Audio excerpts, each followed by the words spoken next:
Isostasy की जो अभी तक हमारी समझ है उसके हिसाब से हम और जो हमारी आज तक की अंडरस्टैंडिंग है प्लेट टेक्टोनिज्म की, पृथ्वी की आंतरिक संरचना के बारे में जो हमारी समझ है उसके हिसाब से जो कॉन्टिनेंटल ये हो गया, कॉन्टिनेंटल क्रस्ट हो गया, जिसकी थिकनेस जो रहती है वो वेरी करते रहती है।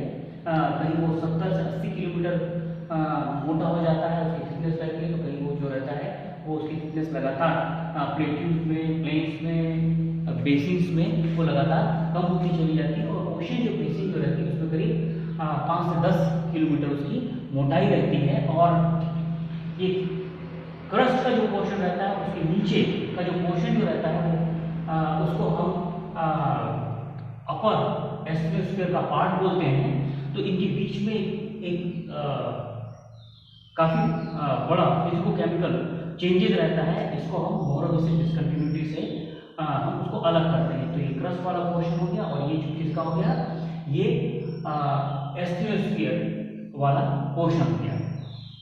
अब इसकी जो डेंसिटी है वो उससे ज़्यादा है, 3.3 है, और इसकी डेंसिटी हम मान लेते हैं कि अभी इसकी डेंसिटी क्या है, कम है। जितने भी कॉन्टिनेंटल जो ब्लॉक्स हैं उनकी डेंसिटी अपेक्षाकृत कम है, और ये हेवियर जो मीडियम है उसमें क्या कर रहा है, वो फ्लोट कर रहा है।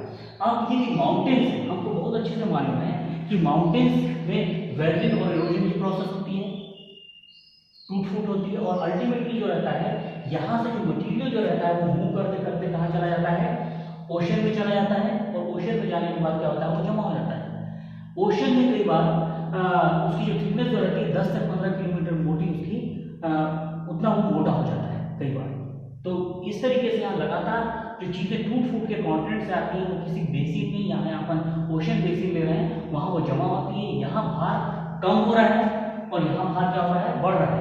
तो जहाँ जैसे जैसे भार यहाँ बढ़ता है तो यहाँ से जो मटेरियल जो रहता है वो क्या करता है, वो धीरे धीरे मूव करता है, और मूव करने के बाद क्या करता है, वो जहाँ से वेट लॉस हो रहा है वहाँ क्या करता है, वो मटेरियल को मूव करता है और उसको थोड़ा सा ऊपर करता चला जाता है। तो जिस तरीके से हम लोग देखे होंगे कि आप लोगों ने देखा होगा जो बैलेंस जो रहता है, यानी कि जिसमें हम भार को तौलते हैं तो वहाँ एक तरफ यदि हम वेट को डालते हैं तो दूसरी तरफ क्या होता है, वो ऊपर उठता चला जाता है। तो जैसे जैसे हम यहाँ भार बढ़ रहा है, ये जो भाग जो रहेगा, दूसरा जो भाग जो रहेगा, माउंटेन वाला जो पोर्शन होगा वो धीरे धीरे क्या होगा, ऊपर उठा रहेगा, और इस तरीके से इनके बीच में क्या रहता है, बैलेंस बना रहता है। अभी तक की जो हम आइसोस्टेसी को पढ़ते हैं तो ये केवल एकेडमिक इंटरेस्ट कहीं नहीं है, इसका जो ह्यूमन जो है आदमी की जो हिस्ट्री है उसमें भी इसके एविडेंसेस हमको मिले हैं।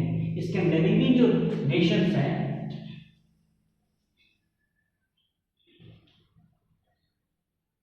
जो देश हैं, नॉर्वे हो गया, स्वीडन हो गया, इसमें पहले पूरी की पूरी बर्फ की मोटी सी एक लेयर थी। तो वो बर्फ की लेयर धीरे धीरे क्या हुआ, गर्मी बढ़ी तो क्या हुआ, बर्फ की लेयर क्या होने लगी, वहां से पिघलने लगी, और पिघलने के बाद क्या हुआ, वहां का वेट कम हुआ, किसका, कॉन्टिनेंट के ऊपर का जो पोर्शन जो था, इन देशों के ऊपर से भार क्या हुआ, कम हुआ। भार कम होने से पृथ्वी ने उसको क्या किया, मेंटेन करने के लिए धीरे धीरे धीरे क्या होने लगा, वो भाग जो था, जो कि पहले मीन सी लेवल के नीचे उसका जो कोस्टल जो रीजन था धीरे धीरे धीरे ऊपर उठने लगा।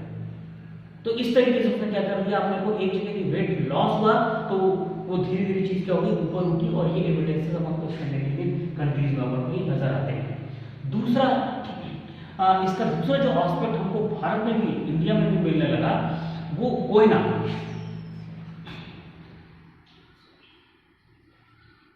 इसमें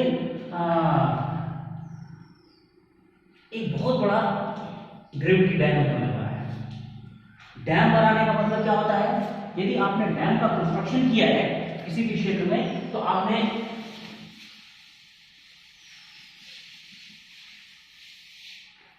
बांध का जो निर्माण रहता है उसमें आप करते क्या है, हम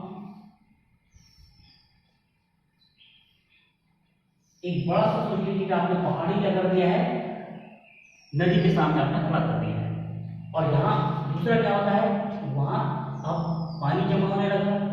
तो एक बांध का भाग और एक दूसरा जो यहाँ रिजर्वायर बना है, वो दोनों क्या करता है, सबस्ट्रेटम में जमीन के अंदर क्या होता है, वो भार डालता है। अब ये भार जब डालने लगता है तो पृथ्वी जब ये सारी की सारी जो वेदरिंग और इरोजन की जो प्रक्रिया करती है वो लाखों हजारों लाखों साल तक भी चलती रहती है।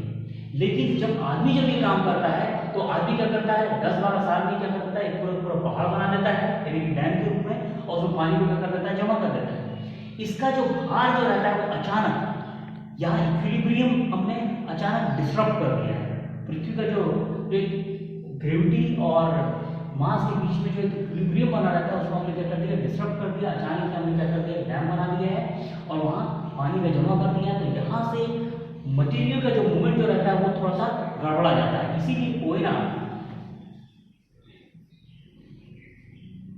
1971 में एक भूकंप आ गया था, जबकि कभी भी महाराष्ट्र में ऐसे भूकंप आने की आशंका करीब करीब नहीं है। लेकिन हमारे जो आदमी के इंटरफेरेंस की वजह से इस तरह के प्राकृतिक आपदाएं भी होने लगती हैं। तो ये एक प्रैक्टिकल एस्पेक्ट है किसका, आइसोस्टेसी का। तो आज आप लोगों ने आइसोस्टेसी को समझा।